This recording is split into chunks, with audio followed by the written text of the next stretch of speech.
Hello champions, कैसे हैं आप लोग। आई होप कि आप लोग स्वस्थ हैं, मस्त हैं और पढ़ाई में व्यस्त हैं। आज की इस एपिसोड में आपका वेलकम है। आज की इस एपिसोड में हम लोग पढ़ने जा रहे हैं रेज ऑप्टिक्स। प्रीवियस लेक्चर में हम लोग इंट्रोडक्शन कवर किए थे रेज ऑप्टिक्स से और प्लेन मिरर के बारे में पढ़ रहे थे। प्लेन मिरर का प्रॉपर्टी हम लोग पढ़े थे। आज उसी के आगे हम लोग प्रोसीड करने जा रहे हैं। तो लेक्चर बहुत दमदार और धुएंधार होने वाला है। Okay, so let's start the video. तो प्लेन मिरर के बारे में आपको डिस्कस कर रहा था। तो अब बेसिकली मैं आपको बताने जा रहा हूँ प्रॉपर्टी। अब जैसे इमेज जो है ऑब्जेक्ट, कब इमेज वर्चुअल होता है, कब रियल होता है, ऐसे ऑब्जेक्ट कब रियल है, कब वर्चुअल है, तो उसके बारे में थोड़ा डिस्कशन करते हैं। तो इधर मैं लिख रहा हूँ इमेज वर्चुअल इमेज। क्या लिख रहा हूँ? Virtual image. और इधर लिख रहा हूँ रियल इमेज। तो ये डिफरेंस आपको मालूम होना चाहिए। तो वर्चुअल इमेज किसे बोलेंगे और रियल इमेज किसे बोलेंगे, ठीक है ना। तो वर्चुअल इमेज वो पॉइंट होगा या वो इमेज होगा जहाँ पे रिफ्लेक्टर रे जहाँ पे इंटरसेक्ट करेगा वहाँ पे इमेज बनेगा। ओके, और जहाँ पे इंसिडेंट रेज इंटरसेक्ट करेगा वहाँ पे ऑब्जेक्ट होता है, ठीक है। तो अब रही बात इंसिडेंट, जो रिफ्लेक्टेड रे है जहाँ पे मीट करेगा वो क्या होगा? इमेज वहाँ पे बनेगा। अब रही बात वो इमेज कैसा होगा, रियल होगा या वर्चुअल होगा। ओके, तो अगर वर्चुअल इमेज पूछा जाए तो अगर reflected ray diverging in nature है, अगर रिफ्लेक्टेड रे डाइवर्जिंग है तो वहाँ पे इंटरसेक्शन जो होगा उसे हम लोग बोलेंगे वर्चुअल इमेज। अगर रिफ्लेक्टर रे कन्वर्जिंग इन द नेचर है तो उसे हम लोग क्या बोलेंगे? Real image. ओके, तो यहाँ पे एक पॉइंट आप लिख सकते हो, यहाँ पे लिख सकते हो इमेज ड्यू टू क्या लिखेंगे? Diverging reflected raise. ओके, अब इसी का अपोजिट कर देते हैं तो वो रियल हो जाएगा। इसका डायग्राम से भी अभी क्लियर करेंगे।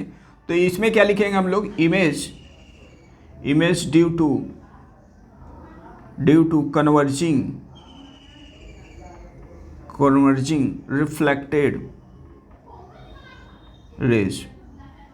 तो अगर आपसे पूछा जाए इमेज के लिए कौन सा रेज रिस्पॉन्सिबल होता है तो रिफ्लेक्टेड रे। ओके, अगर reflected ray converging in the nature है तो वो रियल होगा, अगर डाइवर्जिंग इन द नेचर है तो उसे हम लोग क्या बोलेंगे? Virtual image. अब इसको थोड़ा डायग्राम से समझते हैं, ठीक है। ये तो अपना स्टेटमेंट हो गया, डिफिनेशन।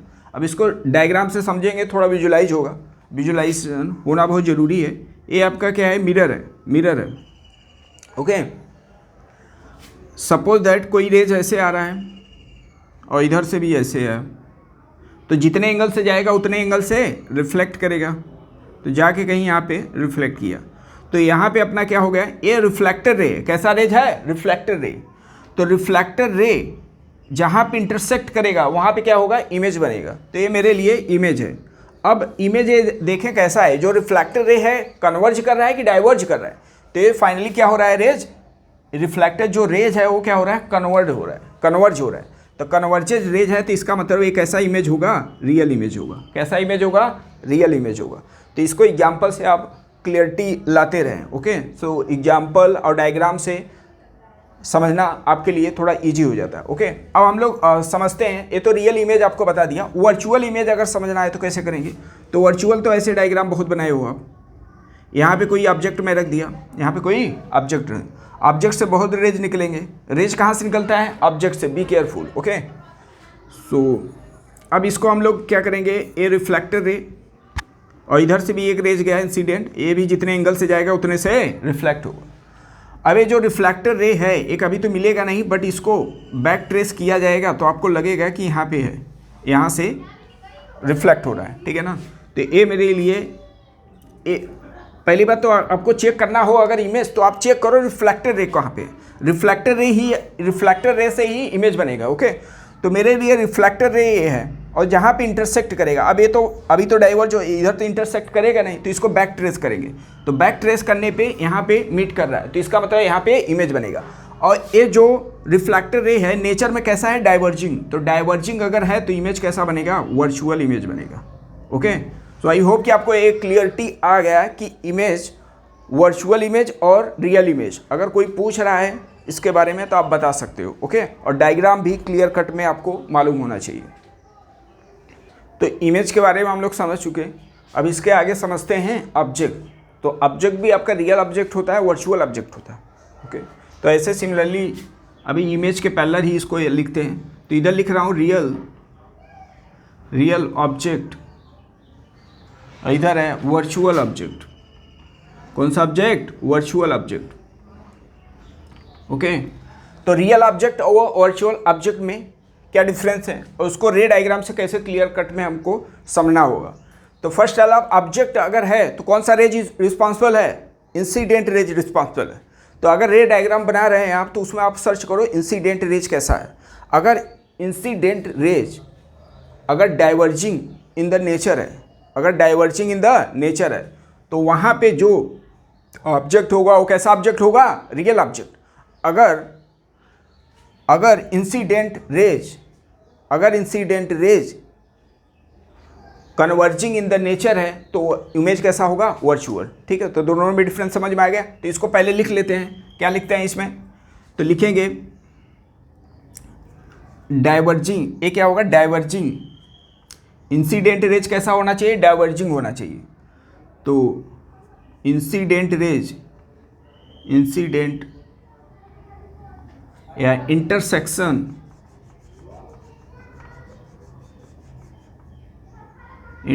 ये भी लिख लो, इंटरसेक्शन पॉइंट ऑफ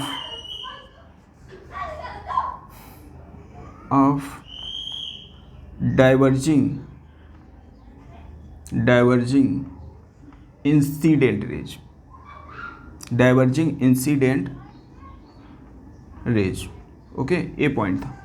इसी के अपोजिट लिख लेंगे तो वर्चुअल ऑब्जेक्ट हो जाएगा। तो वर्चुअल ऑब्जेक्ट के बारे में हम लोग क्या लिखेंगे? इंटरसेक्शन पॉइंट ऑफ कन्वर्जिंग, कैसा रेज? Converging incident raise. तो ये इसका मीनिंग था, ये इसका डिफिनीशन, इसका मीनिंग था। अब इसको डायग्राम से थोड़ा समझते हैं, बिकॉज लैंग्वेज से तो कुछ पता चलता नहीं हम लोग को। तो डायग्राम से थोड़ा समझते हैं इसको। तो ये अपना मिरर है, ये क्या है? मिरर है। अगर कोई रेज ऐसा गया, अभी ये रेज डायग्राम ऐसा बनाया था मैं, तो मुझे क्या चेक करना है? इंसिडेंट के बारे में पढ़ना है। ठीक है, इंसिडेंट आप रेज को सर्च करो, और रिफ्लेक्टर से कोई मतलब ही नहीं। तो कोई ऐसा इंसिडेंट रेज है, ओके, सो ये रिफ्लेक्ट जब करेगा तो कहीं जाके यहाँ पे इंटरसेक्ट किया। ओके, तो रिफ्लेक्टेड है। इंसिडेंट जो रेज है उसको बैक ट्रेस किया जाए तो आपको लगेगा कि जाके यहाँ पे कहीं इंटरसेक्ट करेगा। ओके, तो यहाँ पे ये इंसिडेंट रेज है, तो जहाँ पे इंटरसेक्ट करेगा वहाँ पे क्या होगा? ऑब्जेक्ट होगा। तो ये तो कंफर्म हो गया, यहाँ पे ऑब्जेक्ट होगा। अब रही बात ये ऑब्जेक्ट कैसा है, तो आप चेक करें इसका नेचर। जो इंसिडेंट रेज है वो कन्वर्जिंग इन द नेचर है, तो इमेज ऑब्जेक्ट कैसा बताएंगे? वर्चुअल ऑब्जेक्ट होगा। कैसा ऑब्जेक्ट होगा? वर्चुअल ऑब्जेक्ट होगा। और रियल ऑब्जेक्ट का तो आप अवेयर हो, ठीक है, इतना डायग्राम तो बहुत बनाए हो आप, ठीक है ना। जैसे कोई ये ऑब्जेक्ट है अपना, तो यहाँ से रेज निकलेगा, ये सब रेज निकल रहा है, जितने एंगल से गया उतने से रिफ्लेक्ट होगा। तो ये मेरे लिए इंसिडेंट रेज है। अब ये जो इंसिडेंट रेज है वो क्या है? डाइवर्जिंग इन द नेचर है। तो डाइवर्जिंग इन द नेचर है तो इसका मतलब ये ऑब्जेक्ट कैसा होगा? रियल ऑब्जेक्ट होगा। सो आई होप कि आपको ऑब्जेक्ट और इमेज में क्लैरिटी आ चुका है। और कहीं पे ऐसा आ रहा है, कहीं पूछा जा रहा है कि इमेज कैसा बनेगा, तो ये प्रॉपर्टी आप होल्ड कर सकते हो। कहीं 4 ऑप्शन में थ्योरेटिकली ऐसा 4 ऑप्शन बना के आपसे पूछ सकते हैं। ओके, सो आई होप कि ये क्लियर हो गया। तो हम लोग पढ़ रहे थे प्लेन मिरर के बारे में। तो प्लेन मिरर के बारे में और सब पॉइंट हम लोग लेते हैं। अभी बेसिकली जो लेक्चर होगा प्लेन मिरर से रिलेटेड ही होगा। वो इमेज और ऑब्जेक्ट के बारे में अभी आपको प्रॉपर्टी बता दिया। तो अगर कोई मिरर ऐसा वर्टिकल है और इधर मैं सपोज दैट एल ऐसा लिखूँ, तो इसका इमेज कैसा बनेगा? तो आप इमेज समझ रहे हो कैसा बनेगा? कुछ ऐसा ही बनेगा इमेज। अब वो कैसा बना उसको थोड़ा टेक्निकली उसको रीजन एक्सप्लेन करते हैं। आपको मालूम है जितने डिस्टेंस पे ऑब्जेक्ट है उतने ही डिस्टेंस पर इमेज होता है। तो अगर डिस्टेंस जितना डिस्टेंस पे ऑब्जेक्ट ए पॉइंट होगा उतना ही डिस्टेंस पर ए पॉइंट होगा, ए डी डिस्टेंस होगा। ऐसे ही तो होगा। या तो ऐसे समझ लो कि इधर से जब जा रहा हूँ तो ये मिरर की तरफ जा रहा हूँ, तो इमेज भी क्या होगा, मिरर की तरफ जाएगा। ओके। और ए वाला ऐसे ही आपको, ये तो डिस्टेंस सब जगह सेम ही है, ये डिस्टेंस सेम है। तो आप देखो क्या हो गया, एल ऐसे बना था, एल उल्टा हो गया, एल उल्टा हो गया। तो इसको क्या, इसका मतलब क्या हो रहा है, ये कैसा प्रोसेस हो रहा है, एक ऐसा हो रहा है लेफ्ट टू राइट हो रहा है। क्या हो रहा है, लेफ्ट टू राइट हो रहा है। जब इमेज लेफ्ट टू राइट होता है तो इसे हम लोग क्या बोलते हैं, इस प्रोसेस को हम लोग बोलते हैं इन्वर्जन। क्या बोलते हैं बेटा, इन्वर्जन। इसको इन्वर्टेड नहीं बोलेंगे, बी केयरफुल, इन्वर्जन इसे बोलेंगे। ठीक है। तो बहुत बार एग्जाम में पूछता है आपसे, तो इसे हम लोग क्या बोलते हैं, लेफ्ट से राइट हो गया। जैसे आप वॉच लेफ्ट हैंड साइड में पहने हो तो इमेज आपको दिखाई देगा राइट। ओके। तो मेरे लिए लेफ्ट और इमेज में राइट, तो क्या हुआ, इसे लेटर इन्वर्जन है। और एक्सप्लेन किया हूँ आपको। ठीक है। अच्छा, अगर मिरर सपोज दैट ऐसे रख दिया गया, ये सब पॉइंट है आपके मिरर के बारे में कुछ मिरर है, मैं ऐसे रख दिया, अब यहाँ पे एल ऐसा बना हुआ है, और भी कुछ ऑब्जेक्ट आप ले सकते हो, तो आपको एल ऐसा आप दिखाई देगा। तो ये क्या हो रहा है, ये उल्टा बन रहा है, ऐसा क्या हो गया, उल्टा हो गया। तो इसे क्या बोलेंगे, इमेज कैसा हो गया, इन्वर्टेड हो रहा है।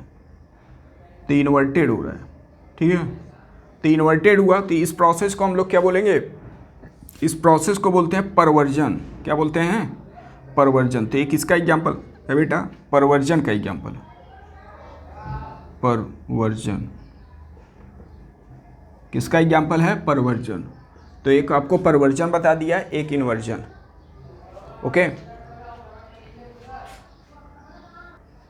तो ऐसे नेक्स्ट क्वेश्चन एक ऐसा ले रहा हूं मैं समझने के लिए, इसी से कंसेप्ट भी क्लियर करेंगे, क्वेश्चन भी कवर होता रहेगा, कंसेप्ट भी इसी में मैं इंक्लूड करता रहूँगा। अभी यहाँ पे दिया है एक्स एक्सिस, ये एक्स एक्सिस, वाई एक्सिस और ये अपना जेड एक्सिस, कुछ ऐसा डायग्राम दिया है। ठीक है ना। एक्स एक्सिस है, ये वाई एक्सिस है और ये अपना जेड एक्सिस। ठीक है। जेड एक्सिस बाहर की तरफ निकल रहा है, वो मैं ऐसे दिखा दिया हूँ, ऐसे दिखाऊंगा तो आपको पॉइंट दिखाई देगा। तो ये मिरर ऐसा रखा है, और मिरर जो रखा है, मिरर वो किस प्लेन में रखा गया है, क्वेश्चन में बोल दिया मिरर जो है वाई और जेड प्लेन में लाई कर रहा है। ओके। तो क्लियर कट में इसे आप देखते रहें, मिरर को रखा हूँ मैं वाई जेड प्लेन में। ठीक है ना। और मिरर के सामने एक्स वाई जेड ऐसा रखा है।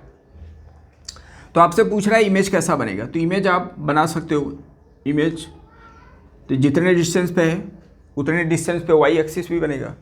और ये क्या हो रहा है, एक्स एक्सिस मिरर के क्लोज में जा रहा है, तो इसका मतलब इमेज भी मिरर के क्लोज में होगा। और जेड एक्सिस भी ऐसे ही बनेगा जैसे वाई एक्सिस बना था। तो जेड एक्सिस और वाई एक्सिस में चेंजेस आपको नहीं मिलेगा, जेड एक्सिस और वाई एक्सिस में चेंजेस नहीं मिलेगा। एक्चुअली जो जेड एक्सिस वाई एक्सिस है, ऐसे समझो ये जेड एक्सिस हो गया, ये वाई एक्सिस, और ऐसे ही आप मिरर रखे हो तो इसमें चेंजेस नहीं आएगा, इसमें चेंजेस नहीं आएगा। तो आप बोल सकते हो जो मिरर प्लेन के पैरेलल एक्सिस होगा उसमें चेंजेस नहीं होगा। तो उसमें चेंजेस किस में हुआ है, एक्स एक्सिस। देखो एक्स एक्सिस जब इधर जा रहा था अभी इधर हो गया, साइन इसका चेंज हो गया। तो इसमें चेंजेस क्या नहीं हुआ, वाई और जेड एक्सिस में इमेज में चेंजेस नहीं हुआ। तो आप एक पॉइंट ऐसा लिख सकते हो, इफ जिस प्लेन में मिरर होगा उस एक्सिस में चेंजेस नहीं होगा, उस एक्सिस में चेंजेस नहीं होगा। तो इमेज, एक पॉइंट आप लिख लें, image do not change in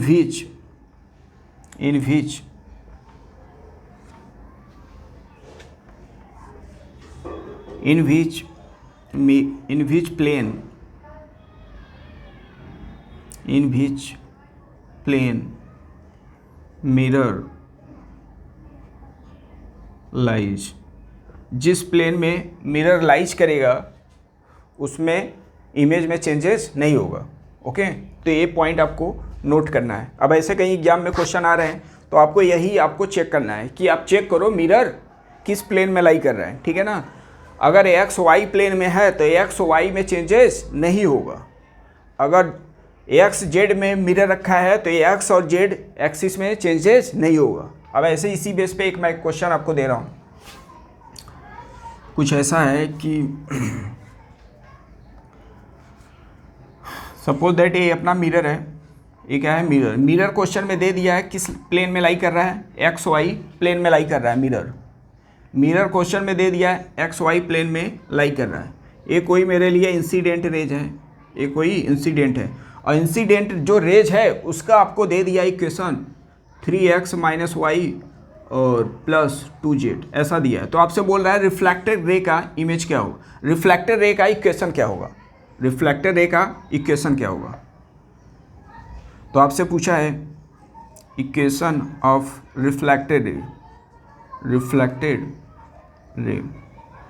तो आप चेक करें। तो अभी क्या बताया कि चेंजेस किस में नहीं होगा बेटा, जिस प्लेन में मिरर लाई कर रहा हो। तो प्लेन मिरर किस प्लेन में लाई कर रहा है, एक्स वाई। इसका मतलब एक्स वाई में चेंजेस नहीं होगा। तो इसका सलूशन आप क्या बताएंगे, 3x, एक्स और वाई में चेंजेस नहीं होगा, जेड में चेंजेस हो जाएगा, तो जेड का साइन चेंज कर देना। ओके, तो ये आपका रिफ्लेक्टेड रे का इमेज होगा। रिफ्लेक्टेड जो रेज है उसका इमेज या उसका जो रेज होगा ये ऐसा बनेगा। ओके, सो ये सब पॉइंट नोट करते रहें, एक एक एग्जाम्पल से आपका कंसेप्ट मैं क्लियर कर रहा हूँ। सो प्लेन ई मिरर से नेक्स्ट प्रॉब्लम हम लोग लेते हैं, प्लेन मिरर से ही। अब प्लेन मिरर नेक्स्ट प्रॉब्लम क्या है वो समझें आप। ये मिरर है अपना और इसी के सामने दीवार वाला घड़ी है, ठीक है, वॉल वॉच है। तो यहाँ पे वॉच ऐसा है, यहाँ पे 12 है, ये 6 है, और इधर 3 है, इधर 9 है, ऐसे और सब भी टाइम होंगे। ओके, ये सब टाइम है। तो ये कौन सा टाइम है, रियल टाइम है। कौन सा टाइम, रियल टाइम है। और इमेज में जो बनेगा तो इमेज टाइम में बोल रहा हूँ, इमेज टाइम। ओके, सो कहीं क्वेश्चन ऐसे बोला कि अगर रियल टाइम हो रहा है 9 बज रहा है, रियल टाइम क्या बज रहा है 9 बज रहा है, तो इमेज टाइम क्या होगा, इमेज टाइम क्या होगा। तो इमेज में एक्चुअल में देखोगे तो 9 तो थोड़ा ऐसे आपको लगेगा, 9 कैसा दिखाई देगा ऐसे, बट आपको नीडल के अकॉर्डिंग आपको टाइम बताना है, नीडल के अकॉर्डिंग टाइम बताना। तो आप थोड़ा इसको अगर विजुलाइज करें तो क्या होगा, आपका जो घंटे वाला नीडल है, ओके, आवर्स जो नीडल है वो आपको किधर दिखाई देगा, ऐसे दिखाई देगा, और ए वाले में चेंजेस नहीं होगा। जिस प्लेन में आपको बताया, जिस प्लेन में मिरर लाई करेगा, ओके, उसमें चेंजेस नहीं हो रहा। तो ये जैसे समझो ये जो नीडल है तो इसी प्लेन में लाई कर रहा है, तो इसमें चेंजेस नहीं हुआ। तो ये कंसेप्ट आप समझते रहे, तो इसी में चेंजेस होगा। तो आपको कुछ ऐसा दिखाई देगा, तो आपको नीडल ऐसा दिखाई देगा। ओके, तो इस समय कितना बज जाएगा, 3 बज रहा होगा। क्या बज रहा होगा, 3। तो आप बताओगे अगर इसमें 9 बज रहा है तो इसमें क्या बताओगे, 3 बज रहा है। ओके, अगर पूछा जाए कि इसमें हो रहा है, इसमें टाइम हो रहा है कितना बज रहा है, सपोज दैट 4 बज रहा है, ओके, 4 बज रहा है, तो आप बताओगे क्या इमेज में क्या बनेगा, इमेज में कैसा बन रहा होगा। तो इमेज में आपको कैसा दिखाई देगा, 8 बज रहा होगा। इसमें क्या बज रहा होगा, 8। अब ऐसे विजुलाइज करके इसको बता सकते हैं। अब अगर कहीं क्वेश्चन में बेटा ये दे दिया आपसे कि टाइम जो हो रहा है वो हो रहा है 7:29:47, ऐसा हो रहा है। अब आपको बताना है इमेज में क्या बज रहा होगा, इमेज में क्या हो रहा होगा। वॉल वॉच में ही, ठीक है, 7:29:47 हो रहा है। तो अब आपसे पूछ रहा है क्या है, अब इसको विजुलाइज करना मुश्किल हो जाएगा। तो आपको क्या करना है, इस टाइप का ऐसे जब क्वेश्चन हो तो क्या करना है, अगर इमेज का टाइम पूछ रहा है, इमेज का जो टाइम होगा वो आपको लिखना है 12 minus real time, 12 minus real time, वही आपका इमेज का टाइम होगा, वही अपना इमेज का टाइम होगा। अब ऐसे कई क्वेश्चन आ रहा है तो इतना तामझाम करने की जरूरत नहीं, 12 में से माइनस करो। देखो अभी हुआ क्या था, यहाँ पे क्या बज रहा था, 9 बज रहा था, तो आप इमेज में क्या बताए थे, 3 बज गया, तो 12 माइनस 3। तो ऐसे ही करना है इसमें। अब इसमें भी 12 में से माइनस कर लेना, 12 में से माइनस कर लेना। तो 12 में से जो माइनस करोगे वही आपका इमेज का टाइम होगा। तो 12 में से अगर माइनस किया जाए तो 12 कुछ नहीं है तो 0 0, कुछ नहीं है तो 0 0। अब इसमें माइनस करना है 7, 29 एंड 47। ओके, अब इसको कैसे माइनस करें, तो यहाँ पे 0 0 है, तो उसमें तो माइनस होगा नहीं, तो इसका मतलब कैरी लेंगे। यहाँ से जो कैरी जाएगा वो 1 घंटा जाएगा, ठीक है। तो इसके पास बचा 11 और इसके पास हो गया 60 मिनट, क्योंकि 1 घंटा लिया, इसमें मिनट में लिखेंगे, इसको सेकेंड में। अब ये क्या करेगा, 60 मिनट है, अब ये जो देगा वो मिनट देगा, 1 मिनट देगा, तो 1 मिनट इसको दिया तो इसके पास 60 हो गया और इसके पास क्या हो गया 59। तो ये अभी टाइम हुआ कैरी लेने के बाद। अब 60 में से माइनस कर लेंगे तो कितना आ जाएगा अपना, ओके। अब इसमें से माइनस कर लेते हैं हम लोग, तो 0 और ये क्या आ गया आपका 3 आ गया। और इसमें से अगर माइनस करेंगे 11 माइनस 7 तो क्या होगा, तो क्या बज रहा होगा 4:30 और 13 सेकेंड। ओके, सो इस वीडियो में मेरा मकसद यही था कि आपको प्लेन मिरर के थ्रू इमेज का कैसा फॉर्मेशन हो रहा है उसको विजुलाइज कराना, ओके। वर्बली आप ऑब्जर्व करके आंसर को बताना, उन सबसे रिलेटेड आई होप कि आपको क्लियर किया। और कोई भी डाउट्स हो तो आप कमेंट्स करें। रिमेनिंग पोर्शन इसका नेक्स्ट लेक्चर में हम लोग कवर करने जा रहे हैं, ओके। तब तक के लिए जय हिंद जय भारत।